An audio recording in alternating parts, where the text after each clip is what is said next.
اپنے میرے دوست بیویوں کو وہاں میلے میں جا کر گانے سنوا کر ناچ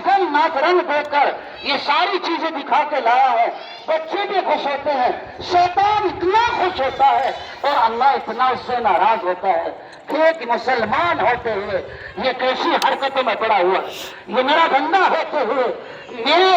سامنے جھکنے کے بجائے وہاں ایسے کاموں پہ خرچ کرا رہا ہے شیطان میرے دوستوں. اور وہاں خوشی کے ساتھ میں خرچ کرتا ہے. تو بچے کئی یعنی کہ 500 روپے کے سامان کا اگر وہ سود کرنے لگے تو 500 روپے فوراً خرچ کرتا ہے. بچہ سود کر رہا کیا کرے, سود کر رہا جب یہ برائی کما رہا ہے اور قیامت تک کے لیے اپنے اوپر میرے دوستوں قیامت تک کے لیے, کیونکہ اس نے بنیاد وہ ڈال دی, اپنے بچوں کو وہاں لے جا کر بنیاد ڈال دی اس نے. کل کو ہم تو یہاں دنیا سے رخصت ہو جائیں گے, ہمارے بچے جوان ہوں گے, ان کی شادی ہوگی, ان کے بھی بچے ہوں گے, پھر وہ بھی یہی کریں گے کہ ہمارے والد صاحب بھی تو لے جایا کرے تھے. ایسے کاموں میں تو ہمارے والد صاحب لے جایا کرے. ایسے کاموں کی طرف بچوں کو رجوع کرو تاکہ وہ نیک عمل کرنے لگے, نیک کاموں کو چلنے لگے, تاکہ قبر کے اندر ہمارا ثواب پہنچ جائے, ہمیں بھی ہماری روح کو ثواب پہنچ جائے, ہمارا مرنے کے بعد بھی میٹر چلتا رہے, ہماری اولاد نیک بن جائے, وہ ہمیں ثواب پہنچاتی رہے اور اس کے بعد میں ان کی اولاد میں ثواب پہنچاتی رہے. ایسی بنیاد تو میرے دوستوں بچوں کو چھوڑنا چاہیے تاکہ میرے دوستوں قیامت تک ہمیں اس کا ثواب ملتا رہے. آج یہی ہمارے جو نوجوان بچے بگڑ رہے ہیں, حالات ایسی ہیں. قرآن کریم کی آیت کریمہ میں نے دوستوں اسی وجہ سے پڑھی تھی وہ نشے آور چیزوں کے بارے میں کہ آج ایسے ہمارے نوجوان اس چیز پہ لگے ہوئے ہیں کہ شراب کو نشے, شراب کو کوئی چیز سمجھتے نہیں کہ شراب ہے کیا چیز, اس کو تو یہ سوچتے ہیں کہ لگے تو اچھی چیز ہے.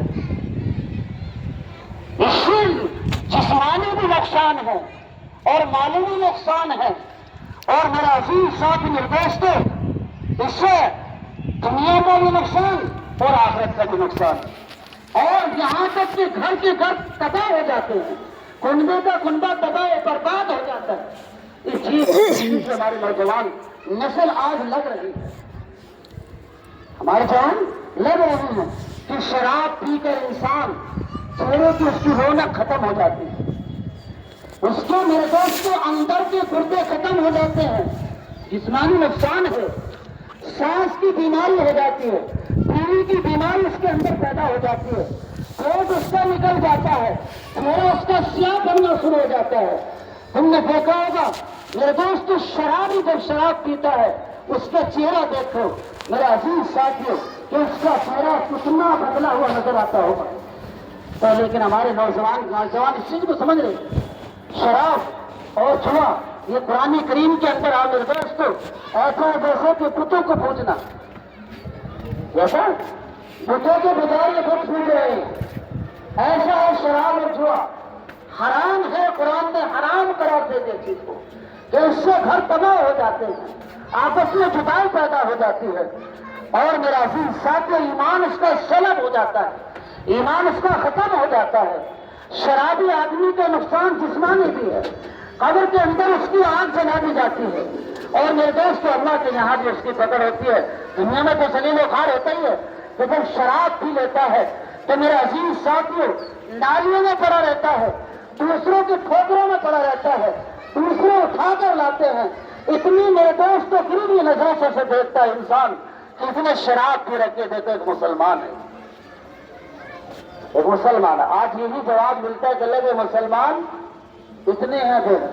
اگر بستی میں ٹھیکہ کھول دیا جائے تو پوری بستی کے مال و دولت کو اس ٹھیکے پر اڑ جائے. ایسا مال وہاں ختم ہو جائے, جان بھی ختم, مال بھی ختم, ایمان بھی ختم, اللہ بھی ناراض, قبر میں بھی اس کی آگ, اور اس کا چہرہ بھی میرے دوستو کھنجیر کی شکل بنا دی جاتی ہے. قبر میں ایسا حال اس کا ہوتا ہے ایک شرابی کا. قرآن کریم خود گواہ ہے, قرآن کریم کا ترجمہ اٹھا کے دیکھ لیجیے, قرآن کریم کے معنی پڑھ کے دیکھ لیجیے کہ قرآن کریم کس چیز کو بتا رہا ہے میرے دوستوں میں اپنی طرف سے نہیں بول رہا ہوں، یہ قرآن کریم خود گواہ ہے، اپنی آنکھوں سے پڑھ کے دیکھ لیجیے اس کے بارے میں، اور ہمارے بچے اس میں لگے ہوئے ہیں، نسل در نسل میرے دوست ہم برباد کر رہے ہیں، برباد کر رہے ہیں۔ اس لیے سوچو اس چیز کے بارے میں، ہم اپنی اولاد کو کہ اچھی تربیت کرنے والے بن جائیں، اچھے کاموں میں میرے دوستوں انہیں لے جانے والے بن جائیں، تاکہ وہ ہمارے لیے ذریعہ آخرت بنے، ہمارے لیے قیامت تک کے لیے ذریعہ آخرت بن جائے، اللہ ہم سے راضی ہو جائے، تو ہم اپنے بچوں کو صحیح راستے پر لگائیں گے، تو نسل در نسل اس کی چلتی رہے گی، تب تک میرے دوستوں صحیح راستے پر اسے لگاتے رہیں گے۔ تو ہمارے ماں باپ نے یہ کام کیا ہے، ہمارے ماں باپ نے اس کام سے منع کیا ہے، گانے بجانے سے منع کیا ہے، وہاں جانے سے منع کیا ہے، لیکن ہم خود لے جا رہے ہیں، جہنم کا ایندھن خود بنا رہے ہیں اپنے اولاد، اپنے گھر والوں کو، کیونکہ قرآن اس کو میرے دوست کو فرماتا ہے، یا یہ لیکن مالک بنا رہا، اپنے دوست کو، اپنے اہل عیال کو بھی، اپنے بچوں کو بھی، اپنے گھر والوں کو بھی جہنم کی آگ سے بچاؤ، جہنم کی ایندھن سے بچاؤ، اور ہم جہنم کا ایندھن بناتے جا رہے ہیں، ہم جہنم میں دھکیلتے جا رہے ہیں، خود بھی جہنم کا ایندھن بن رہے ہیں اور انہیں بھی جہنم کا ایندھن بناتے جا رہے ہیں، خود بھی انگاروں میں جا رہے ہیں، انہیں بھی انگاروں میں لگا رہے ہیں۔ میرے دوستو اس لیے سوچیں ہم اس چیز کے بارے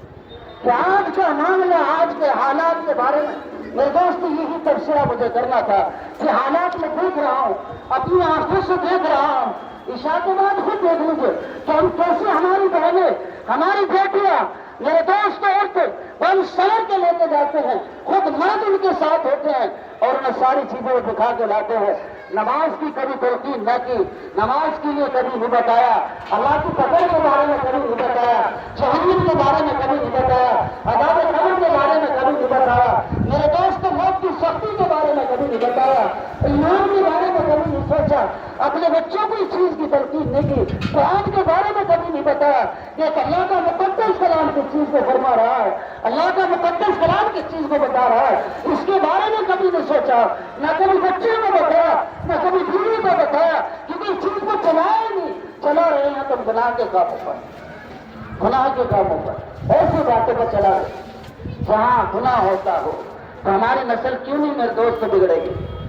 ایسی نسل ہماری جو شراب خوری میں اتری ہوئی، جوئے بازی میں اتری ہو، جوا کھیلنے میں اتری ہو، سٹے بازی میں ہو رہی ہو، پیاز خوری میں مبتلا ہو،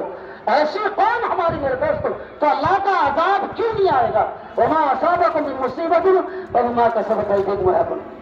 قرآن کریم خود گواہ ہے، جو مصیبتیں، جو پریشانیاں جو ہم میرے دوست ہمارے اوپر آتی ہے وہ ہمارے اعمال بد کی وجہ سے آتی ہے۔ اللہ کی طرف سے نہیں آتی کہ میں اپنے بندوں کو پریشان کروں، میں اپنے بندوں پر میرے دوست کو مصیبتیں بھیجوں، یہ ہماری کمائی ہوئی ہے جو اللہ کی طرف سے آ رہی ہے۔ سوچ لے چیز کے بعد نماز کو چھوڑنے سے میرے دوست یہ سوچا نہیں آتا کہ نماز کا چھوڑنا کتنا بڑا گناہ،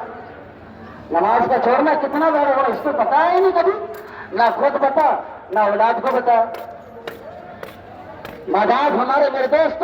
8 بجے سو رہی ہیں، 9 بجے اٹھ رہی ہیں، کیونکہ بچے بھی ہمارے اسی وقت اٹھتے ہیں،